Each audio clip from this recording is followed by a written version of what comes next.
कुछ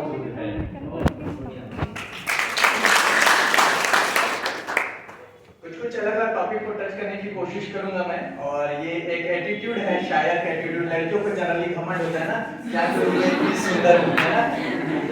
सही बात है, सही बात है। इसके जवाब में एक शायर का जवाब कि माना के भला की खूबसूरत हो तुम जाना। और बच्चे तुमको मैं वीडियो बनाने के लिए लाया था, बैठ कर सुन रहे थे। नहीं इधर बन रहा है। पिछली बार मुझे वीडियो नहीं मिल पाया था ना, तो मैंने मैम से भी बहुत रिक्वेस्ट किया था सर से, लेकिन मुझे छोटी छोटी क्लिपिंग्स मिली थी। तो इस बार मैं एक बंदा ही लेकर आ गया कि मुझे मेरी वीडियो मिल जाए। तो वही जो घमंड होता है कि क्या करूं मैं इतनी खूबसूरत हूं या सुंदर हूं। तो माना के भला की खूबसूरत हो तुम जाना, मगर मुंडा हैंडसम मैं भी कम नहीं। क्या कहा इस जहां में तुमसा हंसी कोई दूसरा नहीं। क्या कहा इस जहां में तुमसा हंसी कोई दूसरा नहीं। तो बता देखा है तूने दूसरा तिलस्मानी भी कहीं। देखा है तूने दूसरा।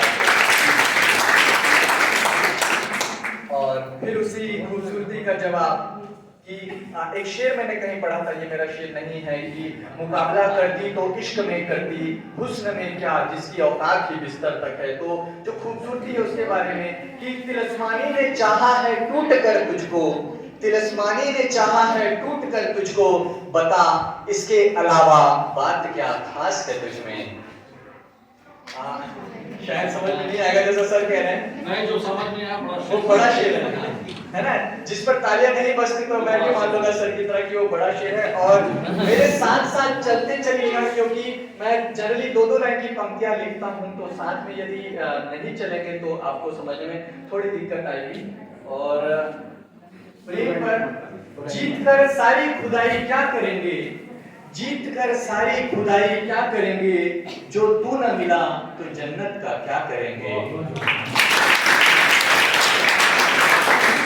और ज्यादातर जो शायर होते हैं, जैसा टंडन सर ने भी कहा, टंडन सर बड़े आदरणीय, फिर भी थोड़ा सा मैं छेड़ना चाहूंगा कि टंडन सर मुकेश का नाम ले लेकर बार बार कह रहे थे कि मुकेश मुकेश।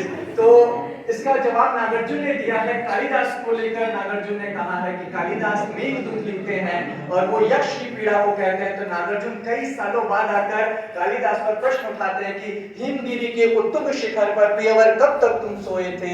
सच सच बतलाना कालिदास तुम रोए या यक्ष रोए थे। तो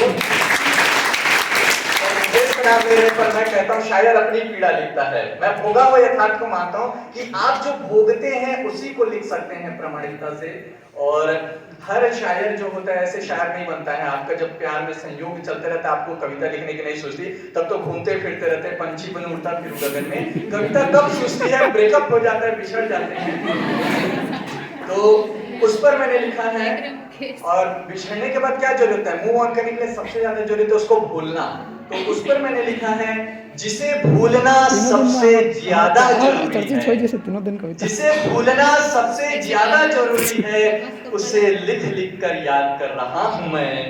जिसे भूलना सबसे ज्यादा जरूरी है उसे लिख लिख कर याद कर रहा हूं मैं। मैंने ठाना था कि खुद को संवार लूंगा, उसके बाद शेर लिख लिख कर देखो खुद को बर्बाद कर रहा हूं मैं। ये क्या करने आया था मैं, ये क्या करने आया था मैं, ये क्या कर रहा हूं मैं। जिसे भुला देना था मुझे, रोज उसे पाने की फरियाद कर रहा हूं मैं। रोज उसे पाने की फरियाद कर रहा हूं मैं।